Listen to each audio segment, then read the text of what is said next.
financial crisis by doing more of the same policies that caused it, which is more deficit spending, more cheap money, more central banking and central planning. And as a result, I think the U.S. economy is now poised for a much bigger collapse. I think that what's coming is a sovereign debt crisis and a currency crisis that will make the financial crisis of '08 look like, the proverbial Sunday school picnic. This is something that's affecting the economy right now. Oh, absolutely. The fiscal cliff specifically is one of the major ways in which the slow recovery that we have could be completely derailed. Hard landing in China, euro collapsing, problems in the Middle East, and fiscal cliff is probably paramount in that area. As a matter of policy, as opposed to an apocalyptic. And the most important price is interest rates, which have to go up. But no one wants to let them go up because the banks will fail. We currently have no price integrity in any asset. And we're on the precipice of collapse. That's right. So this system is in collapse, and it's unbelievable. And most people don't even see what's going on. If you watch CNBC, if you actually pay attention to the U.S. media, they will always tell you there's green shoots or it's going to be a recovery. There's no chance of that. You don't think there are any signs of that? It's not possible. We're in the last days of this financial system in the U.S. This is Zimbabwe. When it starts to collapse, it's going to happen very fast. If people don't start to wake up to what's going on, they're going to get hurt in this collapse. But this is where it's going now, that we have to now just get as far away from the U.S. and from the Western world, because this collapse is going to be messy. We've got to ask ourselves, why are the feds preparing for a war against Americans? Why have they bought now more than 2 billion bullets, all kinds of arms and ammunition, and now more than 2,700 tanks to patrol in America and keep order? We're told it's because they love us. We're told it's to keep the peace and to increase safety. But of course, we also know from Army documents, from Homeland Security reports, and a lot of other information that it's really to occupy America and prepare for civil unrest and a total economic collapse that will include gun confiscation. The rise of the warrior cop. So, what do you mean? Our cops are getting increasingly like soldiers. They're being dressed like soldiers, they're being armed like soldiers, they're sent out in the streets told they're fighting a war. And when you do that, we shouldn't be surprised when we see some of the results we've seen at the lead-in, where they start treating American citizens more like enemy combatants than citizens with rights. Meaning, mostly you're talking about these SWAT team raids. Over the last probably 20 years, there's been about a 1,500% increase in the number of SWAT raids in the U.S. Often it's 10 or 20 guys dressed in black, heavily armed. I mean, they look like a military squad. I mean, they look like a unit that would invade a village in Iraq looking for insurgents. Speaking of the police state, which 9/11 ushered in, a 16-year-old is questioned by FBI officials over a YouTube video that he uploaded. According to Justin Holman, a 16-year-old, after having uploaded a YouTube video which highlighted how America was slipping into a police state, he was visited by FBI officials. Police state? Ask one of them why they're here. What's up, nigga? Police state? Police state, right? Police state. 4th of July. Here's our video. M16s.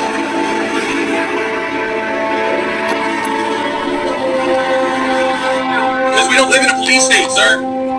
Martial law has not been established in this country. Open the door, sir. Stand up. You're gonna kick my door. You kicked my door down. You kicked my door down. Get on the ground. You kicked my door down. Get on the ground. No, you have no right to be in here. You have no right to be in here. You have no right to be in here. You have no right to be in here. Do not touch her. You are assaulting her.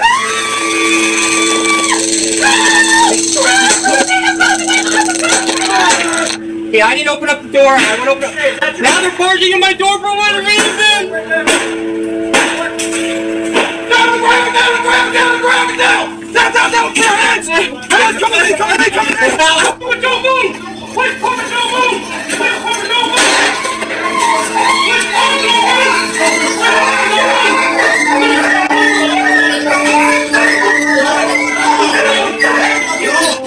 If what we saw in response to 2 bombs was that, what will the response be in the wake of something bigger?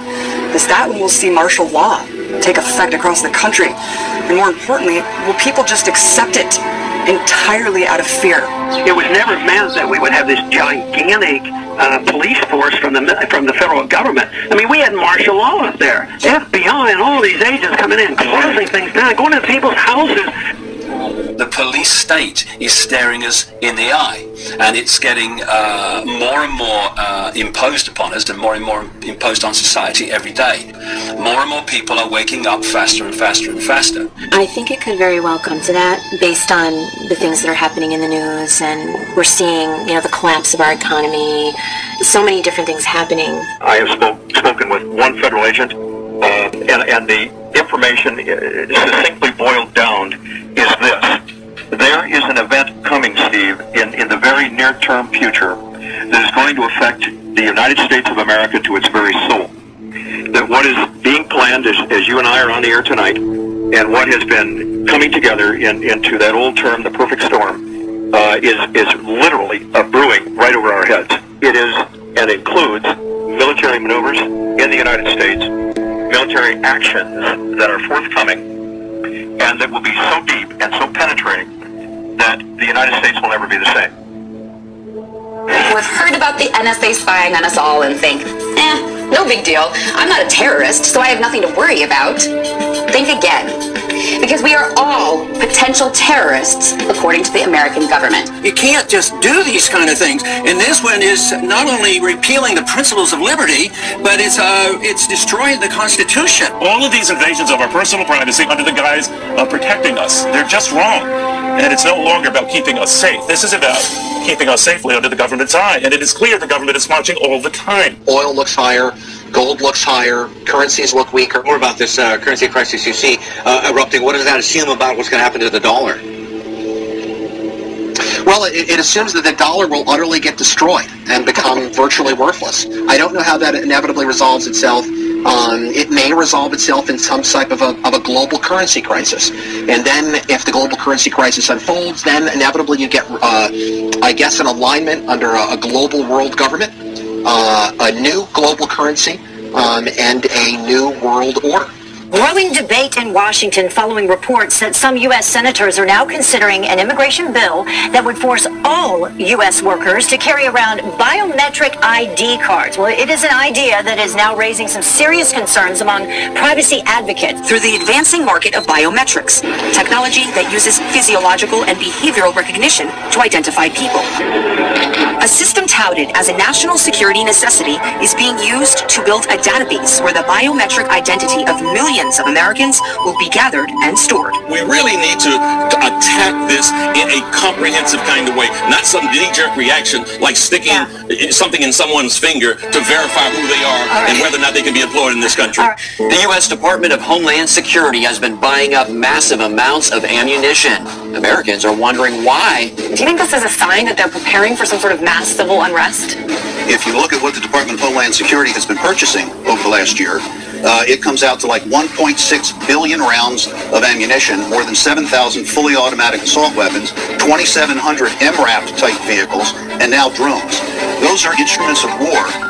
Department of Homeland Security, who are they going to fight a war against? When I participate in assisting the feds coming into states and going into homes and taking everybody's gun home, and I said I would not be a part of something like that. And I said one of the reasons I wouldn't want to get shot, because the American people are only going to put up with so much before they push back. And I said, if the feds tried to do that, disarm this country, I said you would see an uprising and maybe a version of the Second American Revolution.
doing more of the same policies that caused it, which is more deficit spending, more cheap money, more central banking and central planning. And as a result, I think the U.S. economy is now poised for a much bigger collapse. I think that what's coming is a sovereign debt crisis and a currency crisis that will make the financial crisis of 2008 look like, the proverbial Sunday school picnic. This is something that's affecting the economy right now. Oh, absolutely.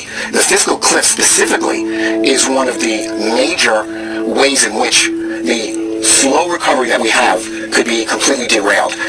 Hard landing in China, euro collapsing, problems in the Middle East, and fiscal cliff is probably paramount in that area. As a matter of policy, as opposed to an apocalyptic. And the most important price is interest rates, which have to go up. But no one wants to let them go up because the banks will fail. We currently have no price integrity in any asset. And we're on the precipice of collapse. That's right. So this system is in collapse, and it's unbelievable. And most people don't even see what's going on. If you watch CNBC, if you actually pay attention to the U.S. media, they will always tell you there's green shoots or it's going to be a recovery. There's no chance of that. You don't think there are any signs of that? It's not possible. We're in the last days of this financial system in the U.S. This is Zimbabwe. When it starts to collapse, it's going to happen very fast. If people don't start to wake up to what's going on, they're going to get hurt.